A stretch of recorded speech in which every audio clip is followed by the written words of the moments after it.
Hey everyone, 99% of you watching aren't subscribed. Let's change that. Hit that subscribe button, and at 1,000 subscribers, we'll drop special stories just for you. The day the sky burned green began like any other. Morning light spilled across cities and deserts, over oceans and forests, touching billions of ordinary lives. Markets opened.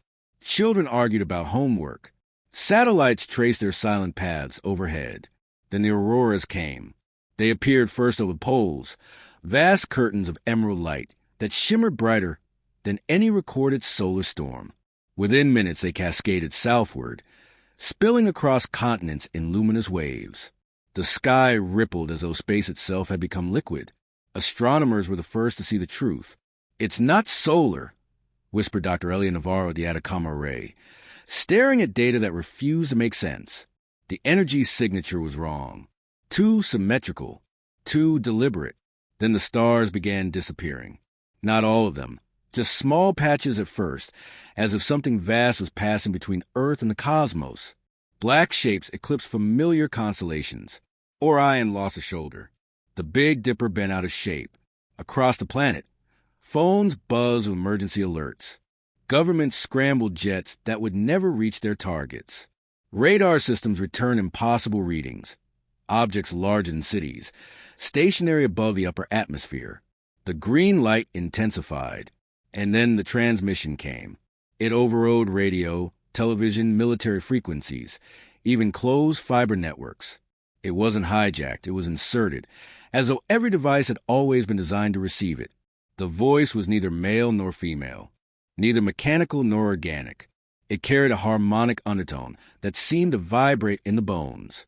"We greet the dominant species of the third planet." Panic ignited instantly. Stock markets crashed in seconds. Fighter squadrons launched. Submarines armed nuclear payloads. "Your star is unstable." The message continued without pause, without emotion. Its core fusion rate is accelerating beyond sustainable equilibrium. Within 1 century, your biosphere will collapse. We possess the means to stabilize it.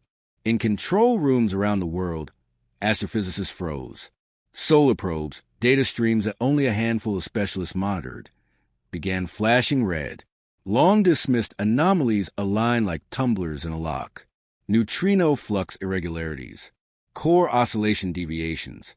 Things that had been statistical noise were suddenly patterns. Within hours, a joint global scientific council formed in emergency session. Data from observatories, satellites, and deep space arrays poured into shared networks.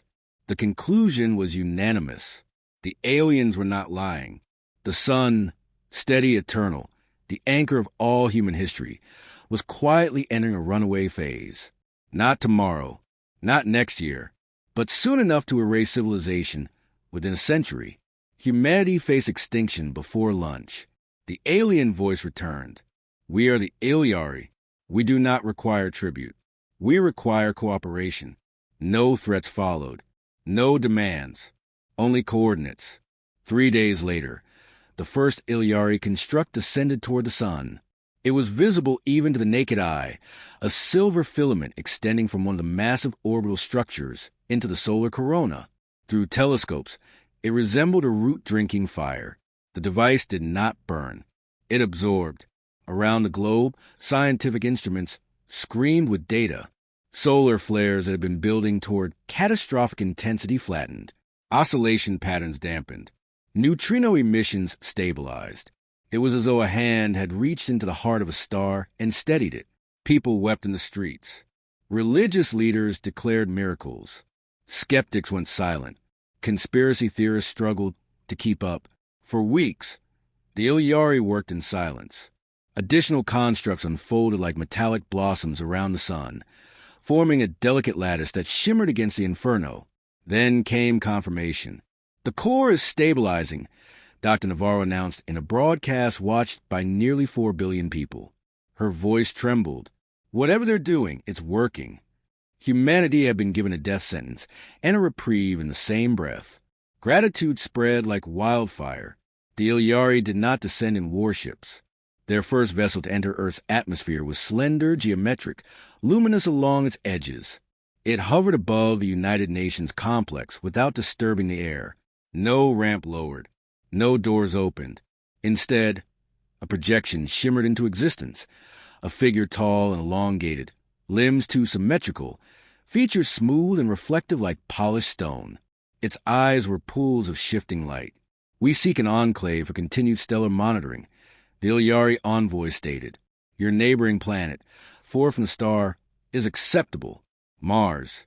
They asked for limited access to Earth's oceans for biological research, a shared scientific initiative, cultural archives. They did not demand control. They did not request military concessions. And they never once mentioned what would happen if humanity refused. The implication hung unspoken. Your son still depends on us. After 72 continuous hours of negotiation, public, transparent, frantic, humanity voted through its governments. The answer was yes. Construction of the Martian enclave began within the year. Ilyari structures rose from red dust in elegant spirals, self-assembling from materials ferried by silent orbital craft. On Earth, joint research centers flourished. Human scientists walked beside Ilyari projections, studying energy manipulation that bent physics like softened metal. Medical advancements leapt decades ahead. Fusion reactors stabilized. Climate engineering reversed catastrophic trends. For 50 years, Earth prospered. The sun remained steady. Children grew up drawing silver starships in crayon, labeling them friends. The phrase, "the day the sky burned green," entered textbooks as the moment humanity joined a greater cosmic community. And yet, there were questions. Why had the Ilyari been near enough to detect the sun's instability so quickly? Why had their stabilizer technology been so precisely suited to the problem? Why did their presence in the solar system slowly expand beyond monitoring? Their fleet never left. It grew. Orbital stations multiplied. Traffic between Mars and deep space increased. More constructs appeared near the sun, larger ones, humming with quiet, immeasurable power. Half a century after salvation, the sky burned green again. But this time, the auroras did not shimmer with wonder. They pulsed like a warning, and the stars began disappearing in far greater numbers than before. The second burning of the sky did not inspire awe. It inspired silence. The green auroras returned without beauty, sweeping across the atmosphere in rigid bands like scanning grids. This time, humanity understood what they were looking at. Power, controlled, directed, deliberate. The Ilyari fleet did not merely blot out constellations. It replaced them. Where once there had been scattered vessels maintaining a respectful orbit, now there were formations geometric, interlocked, tactical. Massive structures unfolded like metallic continents in low orbit. The moon's horizon glittered with new construction. Every defense satellite on Earth went dark at once. No explosions, no debris, just absence. Missile silos reported system failure. Nuclear submarines surfaced involuntarily, their launch systems locked in safe mode by commands they had never received. Fighter jets stalled mid-flight as onboard electronics rebooted to blank screens. The transmission came again, slipping into every channel with surgical precision. "We have observed your species for 5 decades. No greeting this time. No harmonic warmth. Your adaptive capacity exceeds projections. Your industrial expansion threatens long-term equilibrium. You will now integrate into the Ilyari continuum." In government chambers across the globe, leaders stared at screens in disbelief. "We had treaties," one whispered. The Ilyari continued. "Your star remains stable due to our intervention. Your biosphere remains viable due to our maintenance. We will ensure your survival." The unspoken addition echoed in every mind. "On our terms." The first acts of conquest were administrative. A lattice of orbital control stations positioned itself between Earth and the Sun. Human spacecraft were grounded for recalibration. Communication networks rerouted through Ilyari relays for optimization. Mars was sealed. The Martian enclave, once a symbol of cooperation, declared itself sovereign Ilyari territory. Human personnel were evacuated back to Earth in quiet, orderly transports. There was no massacre, no public brutality. Instead, Infrastructure shifted. Resource quotas were implemented. Shipping routes restructured. Oceanic mining platforms descended into trenches under Ilyari's supervision. Rare earth extraction increased tenfold. Entire regions of desert became solar harvesting grids, feeding energy into off-world conduits. Humanity remained in charge of daily governance, but above every major institution hovered an Ilyari oversight node. Advisors, they called themselves. Auditors. Optimizers. They did not need weapons when they controlled gravity. Demonstrations were subtle but unmistakable. When a coalition of nations attempted to launch an unauthorized weapons platform, the rocket rose 5 kilometers before stopping midair, frozen in an invisible grip. It remained suspended for an hour before gently descending back to its pad. A message followed. Escalation is inefficient. Resistance did not end. It adapted.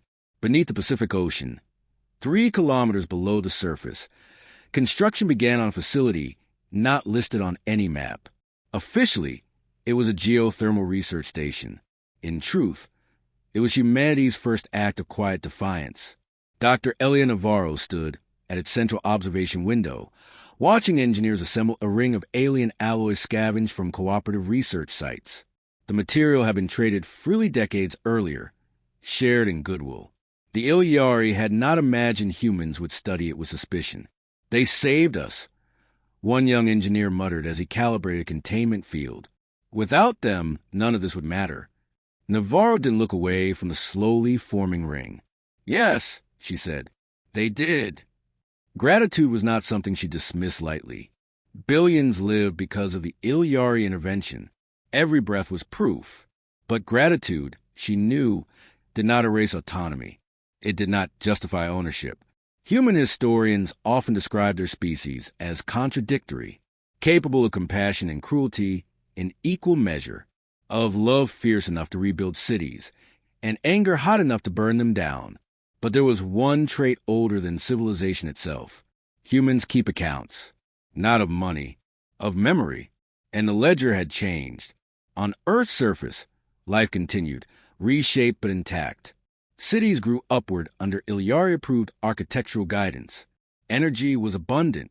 Climate disasters diminished under alien atmospheric correction systems. Disease rates plummeted thanks to shared biotechnology. It was a golden cage. Children still drew silver ships, but now the ships were larger than the sun in their pictures. On Luna, Ilyari-supervised shipyards expanded at breathtaking speed. Human workers assembled vessels not for exploration, but for transport, cargo haulers, resource carriers, infrastructure tenders destined for distant Ilyari systems. Humanity had become indispensable labor, efficient, creative, tireless. The Ilyari praised these qualities in formal addresses. Your productivity benefits the continuum. They never used the word equal again. The first crack in the illusion appeared in the data. A small discrepancy in solar stabilizer output, barely measurable. A fractional modulation in the gravitational harmonics surrounding the sun. Navarro noticed it during a routine analysis feed siphoned from public observatories. She ran the numbers 3 times. Then she smiled. They're not invincible, she whispered. The stabilizers were powerful, yes, but not infallible, and more importantly, understandable. Human researchers had spent 50 years studying alien science under the guise of partnership. They had absorbed principles the Ilyari considered foundational: energy curvature, mass field manipulation, stellar resonance tuning. The Ilyari believed humans clever but limited. They did not understand desperation. They did not understand patience stretched across generations. Down in the Pacific facility, the ring activated for the first time. Space folded inward for half a second. Just a tremor. Just enough to rattle instruments. Alarms blared. Containment fields flared white-hot. The ocean above churned as if stirred by an unseen spoon. Then it stabilized. In orbit, Ilyari monitoring systems flagged the anomaly as tectonic interference. They moved on. Navarro exhaled slowly. "We're not building a weapon," she told her team. "Not yet." She turned to face the glowing ring, humming softly with captured gravity. "We're building leverage." Above Earth, An Ilyari overseer observed the planet from a crystalline command chamber embedded in a moon-sized vessel. To the Ilyari, humanity was a fascinating anomaly, rapid, emotional, unstable, but contained. The overseer reviewed productivity metrics with satisfaction. Output had increased 37% in 3 decades. Integration efficiency exceeded forecasts. Earth would become a model client world. Below, storms rolled across continents engineered into predictable patterns. Above, the sun burned steady, its fury harnessed by elegant alien constructs. The overseer dimmed the display. Gratitude ensures compliance, it signaled to its subordinates. None of them considered the alternative. That gratitude, when strained too far, becomes something else, something denser, heavier. The weight of it pressed on humanity quietly, year after year, and in the deepest ocean on Earth, inside a ring of stolen gravity, that weight began to bend. The first human gravity engine did not roar. It inhaled. Deep beneath the Pacific, the ring of alloy and stolen mathematics shimmered as containment fields tightened. Instruments ticked upward in nervous increments. The ocean above trembled, not violently, but with pressure, as if something vast had shifted its weight. Dr. Elia Navarro stood at the center console, field integrity at 98%. An engineer called out, "Push to 9T9. Navarro replied calmly, "We risk cascade failure. We risk extinction if we don't learn." Silence followed. Then, space folded. Not dramatically. Not like the grand distortions of Ilyari starships. This was smaller, rougher, but undeniably real. A marble-sized lens of warped space-time appeared inside the ring, bending laser beams into tight arcs. For 0.8 seconds, gravity obeyed human command. Then the containment snapped back, and the ocean settled.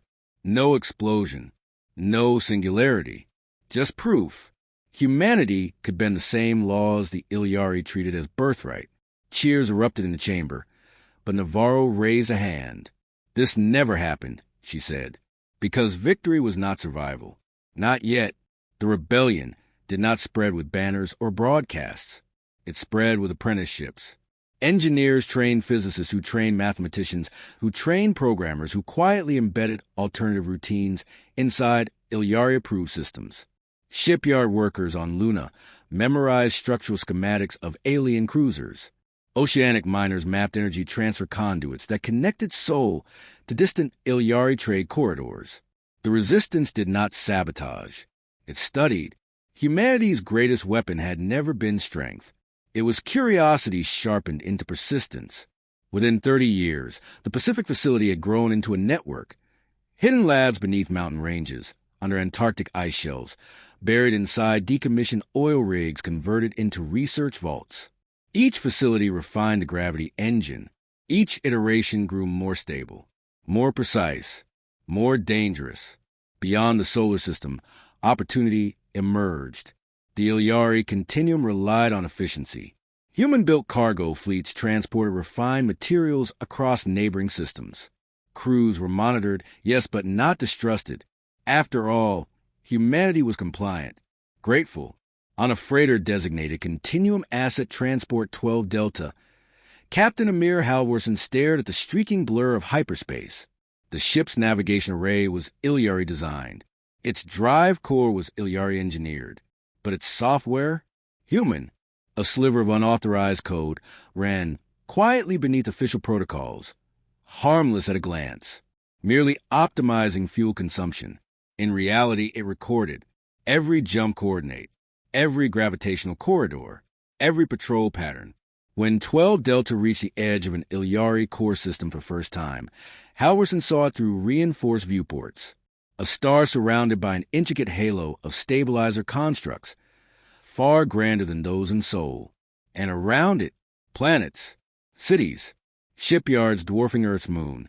Humanity had never seen the scale of the continuum before. Now they mapped it, and they counted. Back on Earth, a breakthrough arrived disguised as failure. One of the experimental gravity engines destabilized during a routine test. The containment ring cracked. For 0.3 seconds, the singularity lens expanded beyond predicted parameters. in that fraction of time, something extraordinary occurred. The lens resonated, not randomly, but in harmonic alignment with distant gravitational signatures. The sun's stabilizers flickered in response. Navarro reviewed the data in stunned silence. "We weren't just bending local space-time," she murmured. "We were plucking a string." The Ilyari stabilizer network operated on resonance, precise gravitational harmonics balancing stellar output. If one could tune into that resonance, one could disrupt it or replicate it.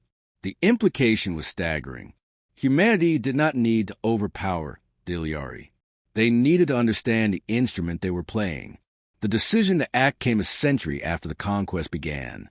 100 years of quiet labor. 100 years of patient calculation. The plan was audacious in its restraint. No fleets massing at Sol's edge. No declaration of independence. Instead, a single vessel slipped away from Luna's shipyards under routine authorization. It bore the markings of a standard resource tender. Its manifest listed refined helium-3 and superconductive lattice components. Inside its hull, shielded from every scan, was something else. A perfected human gravity engine, compact, stable, and terrifyingly precise. Its destination was not Rebellion's headquarters. It was the Ilyari home system. When the star at the heart of the continuum flickered, panic rippled faster than light. Ilyari scientists detected the fluctuation instantly. Core oscillation spiked beyond safe margins. Stabilizer constructs compensated automatically, but their corrections lagged. For the first time in recorded Ilyari history, uncertainty entered their calculations. Emergency councils convened. Diagnostics flooded networks. Then the message arrived. It carried no distortion, no trace of forced entry. It was formatted in flawless Ilyari command structure. Your star is unstable. Across a continuum, millions of Ilyari processors halted. Attached to the message was data, painstaking, accurate, irrefutable. Predictive models showing cascade failure within a century. And beneath the data, a signature. Sol, Earth, in the void at the edge of the system. Human ships emerged from hyperspace. Not warships bristling with weapons. Not armadas. A mirror. The same number of vessels the Ilyari had once positioned above Earth during the second burning of the sky. No more. No less. Their hulls gleamed silver, not imitation, but evolution. Line sharper. Angles deliberate. Engines humming with controlled gravity fields that matched Ilyari harmonics beat for beat. The lone, tender drifted forward. From it unfolded a structure that made Ilyari observers recoil. A stellar stabilizer. Human-built. Its architecture bore clear inspiration from Ilyari design, but its core pulsed with something new. Something capable not only of stabilization, but inversion. A second transmission spread across the system. We remember the day you saved our star. Pause. We remember the day you claimed it. The stabilizer powered up. The Ilyari star's oscillations intensified, not catastrophically, but enough to demonstrate control, enough to prove authorship. Every Ilyari strategist understood the truth simultaneously. This was not a bluff. Humanity had mastered their science and refined it. A final line followed. We can prevent this. In orbit around their own trembling sun, the architects of the continuum felt something unfamiliar. Not anger, not superiority. Fear, because humanity had not arrived with annihilation. They had arrived with leverage. And the ledger, after a century of careful accounting, was ready to be balanced. The silence around the Ilyari home star was absolute. Human vessels held position at the system's edge, engines glowing with restrained power. Between them and the trembling star floated the human stabilizer, sleek, radiant, humming in perfect harmonic tension with the stellar core. On the surface of the Ilyari capital world, the skies shimmered as orbital defense grids powered to full capacity. They did not fire. They could not risk it. The first negotiation request came 12 minutes after the star's oscillation spike. It was formal, precise, urgent. Dr. Elia Navarro stood on the command deck of the lead human vessel, Resolute Dawn, watching projection of the Ilyari High Conclave flicker into view.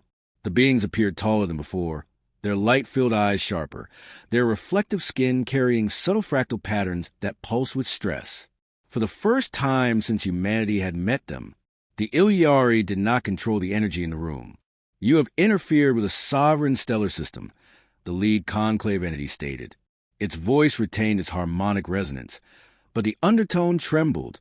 Navarro folded her hands behind her back. "You interfere with ours first." A pause. "You would condemn billions?" "We would demonstrate capacity." Navarro replied evenly. "As you once did." Behind her, human officers monitored stabilizer output. The device was tuned with terrifying precision. A fractional adjustment could amplify the star's instability beyond recovery, or calm it instantly. Humanity had built a scalpel capable of becoming a hammer, but they had not come to swing it. The negotiations lasted 3 days, not because the terms were unclear, but because pride is heavier than gravity. Humanity's demands were transmitted in structured sequence, each clause supported by evidence, historical record, and projection models. Full withdrawal from Sol and all occupied territories. Transfer of Martian infrastructure to human governance. Recognition of Earth as a sovereign equal within interstellar law. Unrestricted technological parity. And a codified continuum doctrine prohibiting salvation-based subjugation of emerging species. The final clause unsettled the conclave most of all. "You would constrain our expansion," one of them observed. "We would constrain your coercion," Navarro corrected. The Ilyari argued inevitability. Efficiency, the natural hierarchy of advanced civilizations guiding lesser ones for mutual survival. Navarro listened without interruption. Then she displayed a simple recording. "The first transmission from a century ago. Your star is unstable. We possess the means to stabilize it." She let it echo in the chamber.